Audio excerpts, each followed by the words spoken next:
Jeppy, and I'd like to welcome you to Jeppy's Entertainment Museum. Hi, welcome back. I'm Mike Soloff from Jeppy's Entertainment Museum, and I'm Zach from Jeppy's Entertainment Museum. Welcome to Guys Into Comic Books. Stay tuned for some very cool stuff coming on about some of the different books that we've been talking about today.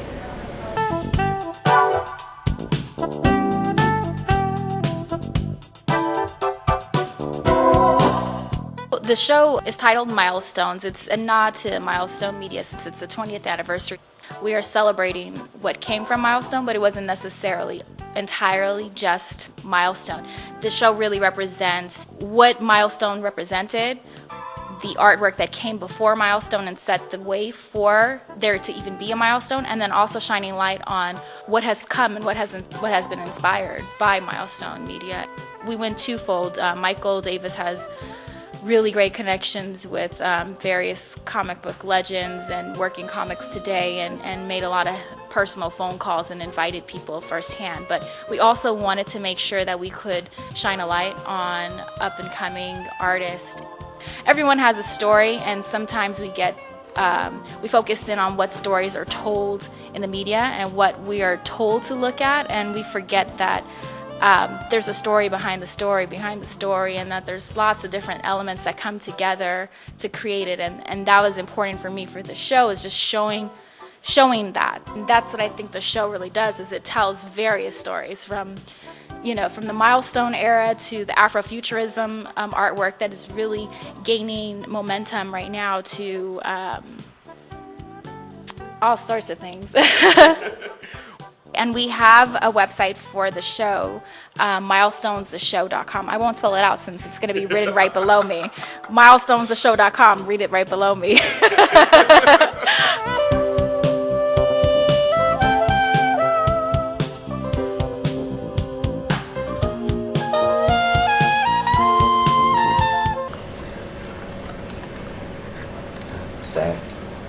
Zach, listen, put that down.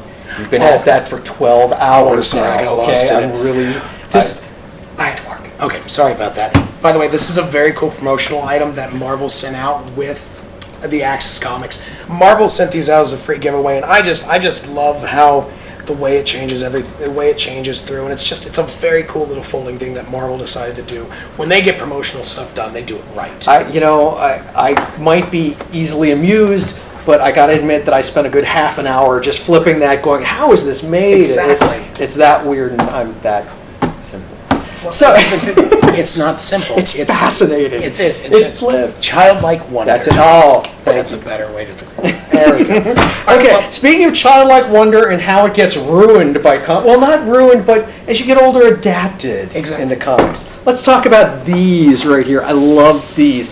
Who out there is an Archie fan? Oh. Apparently he's not. Man down! He's going to go ahead and go there for a minute. No problem. And we'll go ahead and talk about Archie. But how many of you guys are out there Archie fans or Sabrina fans and watch those when you were younger on TV and things like that? Well, lately, because of Walking Dead, they've decided to make them a little bit more adult. And I love the idea of that. The first thing is obviously Afterlife with Archie, which is a brilliant idea where...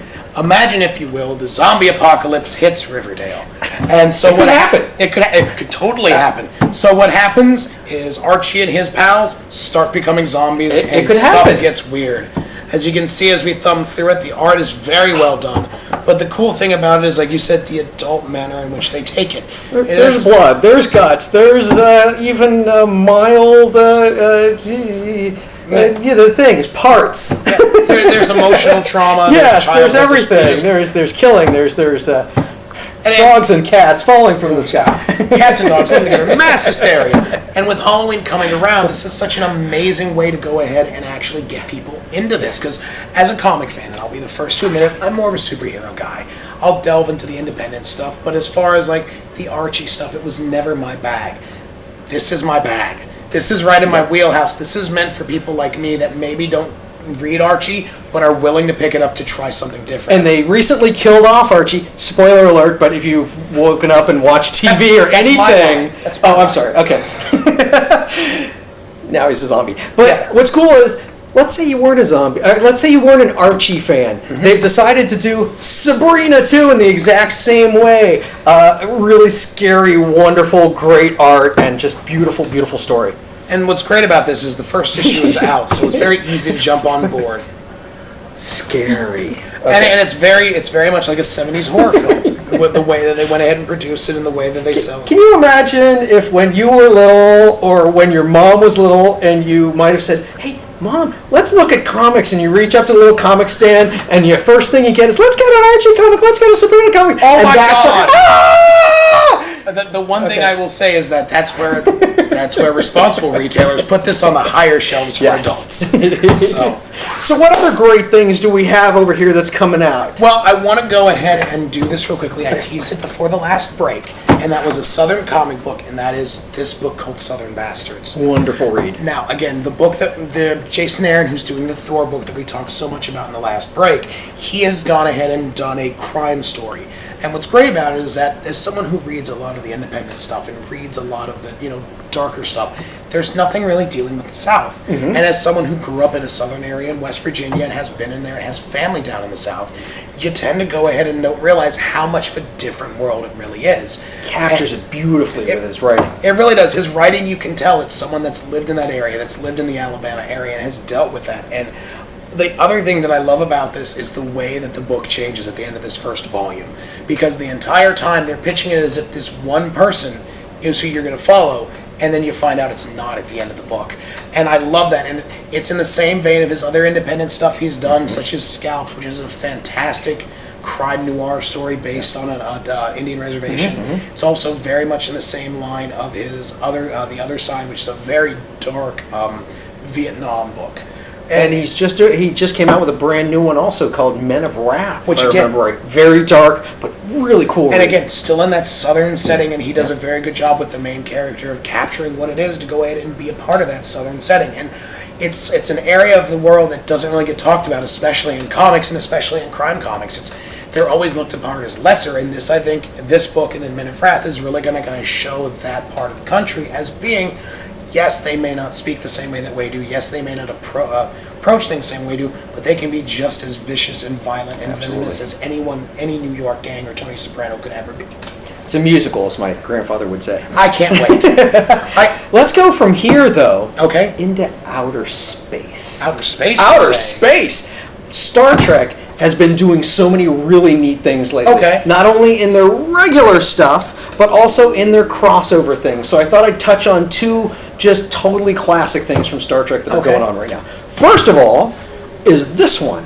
It's called The City on the Edge of Forever. For those of you who are Star Trek fans, and I know that there's probably a bunch of you out there, if you got together 1,000 Star Trek fans and said, what was your favorite episode of the very first series, chances are they would probably say this one. It's been voted many, many times just the best episode. This script won what was called the Nebula Award, which was just the highest award that they could give in science fiction writing.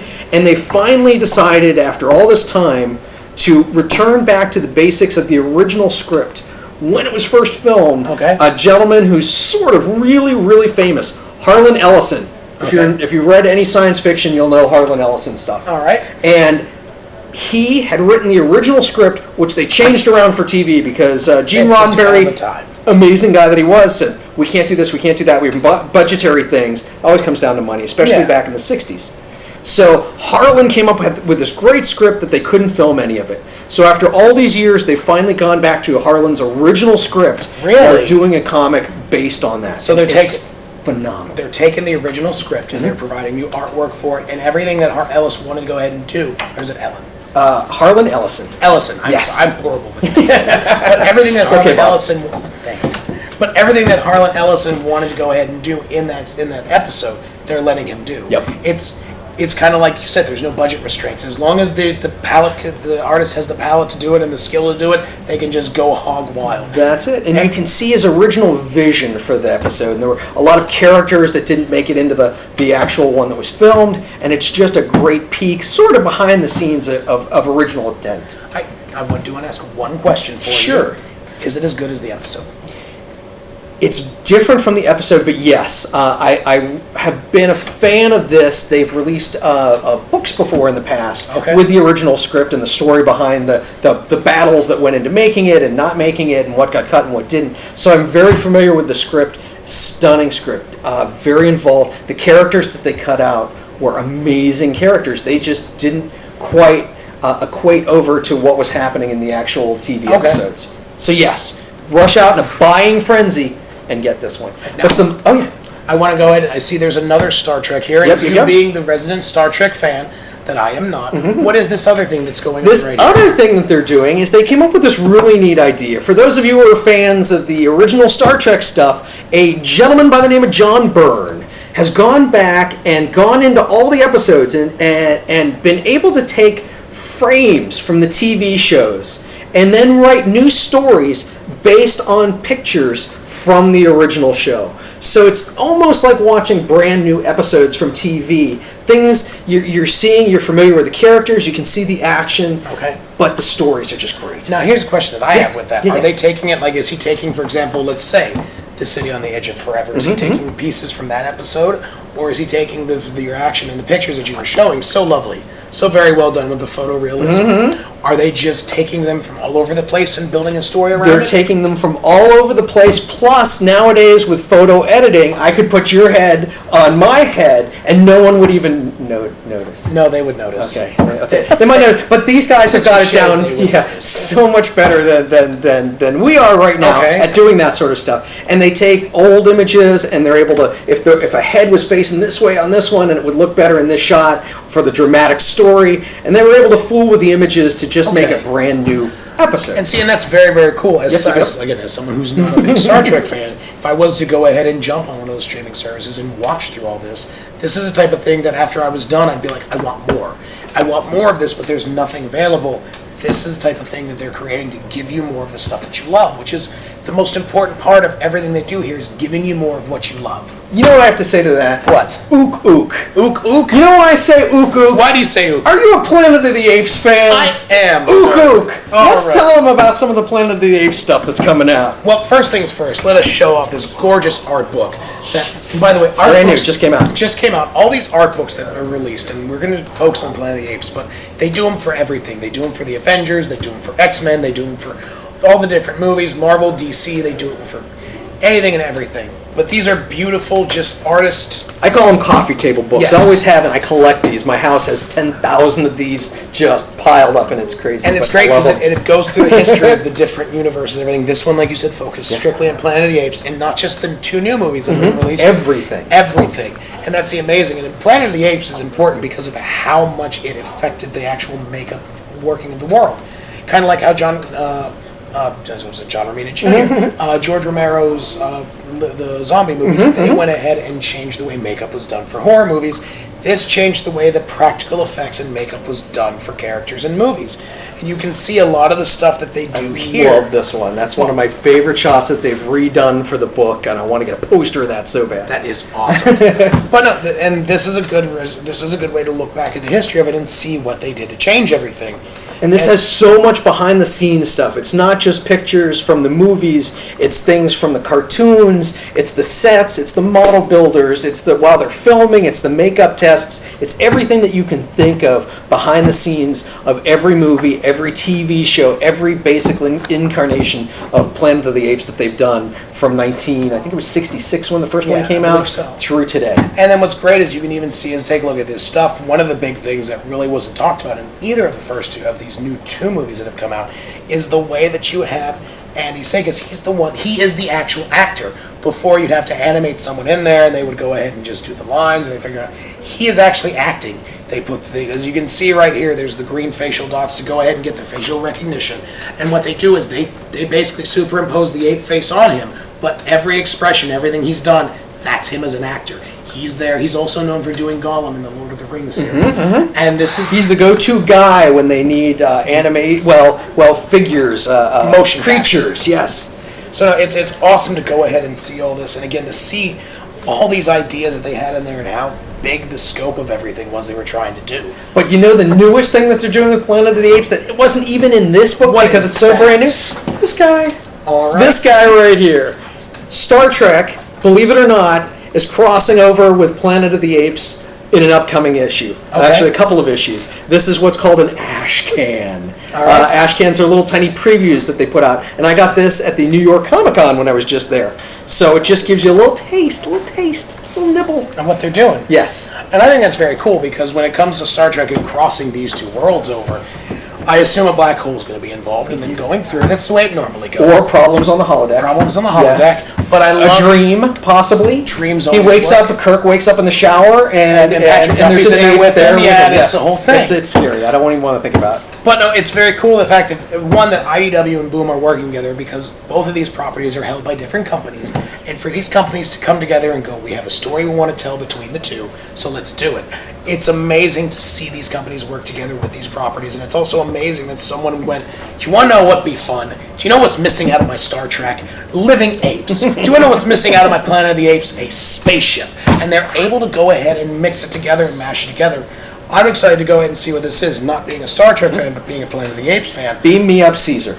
I like it. I like it. Now, since we are talking about TV and crossovers, there's one more thing that I want us to get to. And do you dare? I dare a devil all the time. And that is, I'm going to show these two because these are the only... These are like sneak previews. These are images. This is from John Romita Jr.'s drawing, who we talked about earlier, of The Man Without Fear. And this is the new logo that Marvel has released for the Daredevil Netflix show. Now, what's amazing with this is that I was lucky enough to be involved in that panel. I saw about 20 minutes of the first episode, I assume. What'd you think? As a Daredevil fan, the character that I love almost more than life itself and my lovely wife, it was everything I wanted. They were spot on with the casting, which I was always worried about. Everyone seems to have an understanding and a knowledge, and much like everything that Marvel does, they're doing it right. They're not tying anyone's hands. They're going, let's make this what it's supposed to be. Let's take from Frank Miller's, original run on Daredevil, where he changed the character, made it a little more dark. Let's take from Bendis's run of Daredevil, where he kind of puts, for lack of a better term, puts him through the ringer. And they're doing this very good job of creating this character and this world around him that feels very genuine. And as someone that's a fan, I was sitting on the edge of my seat everything I saw. My favorite moment, and I believe I can talk about this, was one of the Just in case. Was one of the extended trailers they shown, and it was after he had been in the middle of a fight. He threw himself out a window with the guy, and he's sitting there pulling himself up off of the pavement with, a little bit of blood dripping down, and you hear a voice out of nowhere go, "Get up, Matt." And then they flash back to an image of after he's been blinded, and he's sitting there, his dad's coming home, obviously, from a fight, and he is sitting there telling him, I don't want to study anymore, I don't want to do this anymore, it's too hard. And he goes, you have to, son, you don't want to end up like me. And then, I apologize if this gets weird, there's a moment where he takes his son's hands and puts him on his face to feel the different lumps and bruises of what it means to actually be fighting and how he wants a better life for him. And as a fan and reading all that stuff, I went through the moon because that's the tone I want. And I'm excited for this. They're saying sometime in 2015 for it. The rumor date has been May 1st, same day as Avengers Age of Ultron. So keep an eye out for this, especially if you're a fan. It's leading to so much more. And if they get even a quarter of this right, it's going to be one of the most entertaining things you can watch. And I'll tie this slightly back into just the new run of Daredevil that's out. Not quite new right now, but I mean the newest writer on it is Mark Waid, one of my favorite writers, and I buy a lot of comics. But every week, that's the one that I go to because he is the greatest cliffhanger writer in the world. Every issue just goes, oh my God, how is he going to get out of this one? And I don't do that in comics much. I don't see that happening. But this one, it's like watching the old serials. And the thing I've loved about his Daredevil run, because he's been on it, for now, almost 2 years? The thing I've loved about the run is the fact that up until that point in time, Matt Murdock went through some stuff. Bendis, Ed Brubaker, Andy Diggle, Kevin Smith even, they all put him through his paces in this entire run. The entire series was basically about, let's see how much we can destroy Matt Murdock's psyche. Let's kill him. And they did a really good job of that. And then when you come back and your first issue of Mark Waid's run, it's completely different tone. He's able to go ahead and switch tone, and it doesn't feel out of place. None of it do you go, man, they're just making the character more light because they can. Everything has a place and a purpose and a reason. My favorite part of that first issue he did when he first came on is this part where he's talking to Foggy and walking around and explaining why he has this new attitude.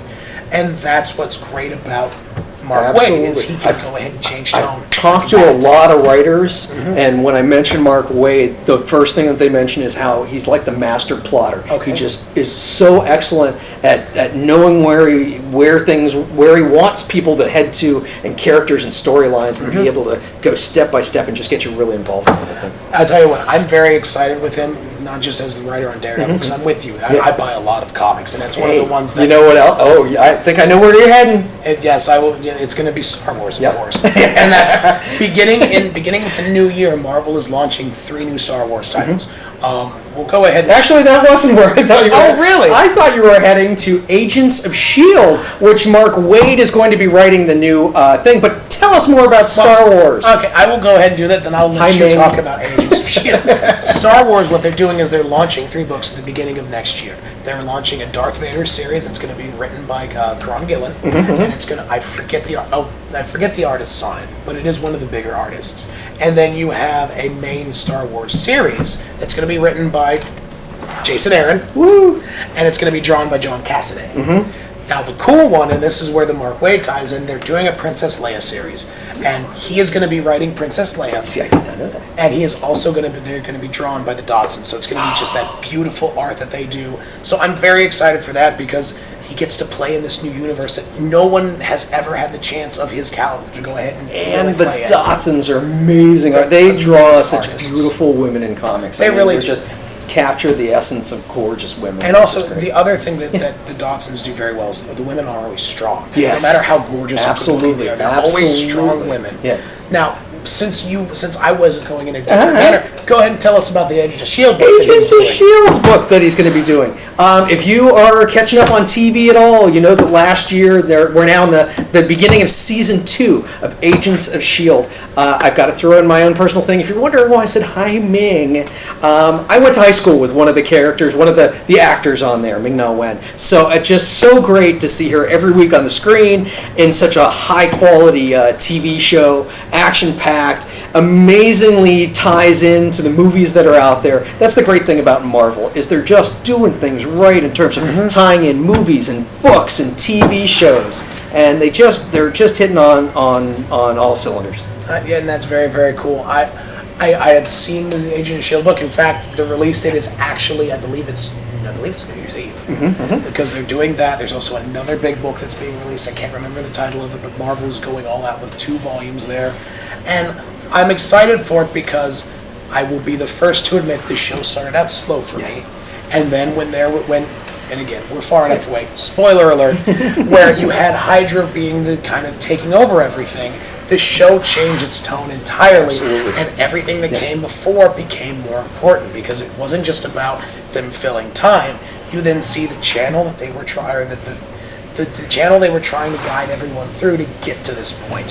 So I'm very excited for the book because I hope they get to expand on that universe more because they keep bringing in so much stuff. And as a fan, I know there's so much more they could do. We're all fans of the stuff here. As a matter of fact, in the museum, we are going to feature very shortly an autographed copy of the first Agents of S.H.I.E.L.D. signed by the entire cast. Get out of town. Get out of town. But we've got a lot of, we're slowly working in more and more autographed things. We were Okay. talking about Walking Dead before. Yes. We have the very first Walking Dead issue signed by Kirkman and Tony Moore, who was the artist. We got a lot of really excellent things here in the museum. We really do. Everybody should come and see them. Yeah, I completely agree with that. Also, don't we have some other cooler things coming up that we may be able can hint at a little bit Yes. later on? Yes. Okay.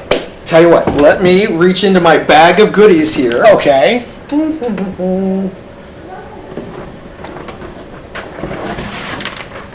You like Batman? I do. I You like know what that is? That is what I would call an artist proof. That is more than just an artist proof. That is an original piece of art that a gentleman by the name of Kelly Jones did for me. Really? He's one of my favorite How Batman did you get artists this? because he just draws an extra scary Batman with like big ears and all sorts of other things. Let me And, reach and the down cape into is my- very Spawn-esque, where it's kind of flowing everywhere.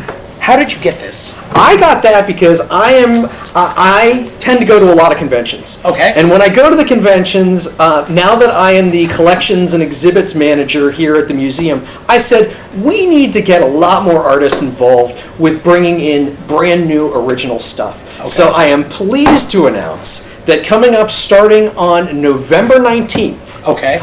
we are going to have in our comics library, where we have right now about 1,000 comics in there, all sorts of rare, amazing things.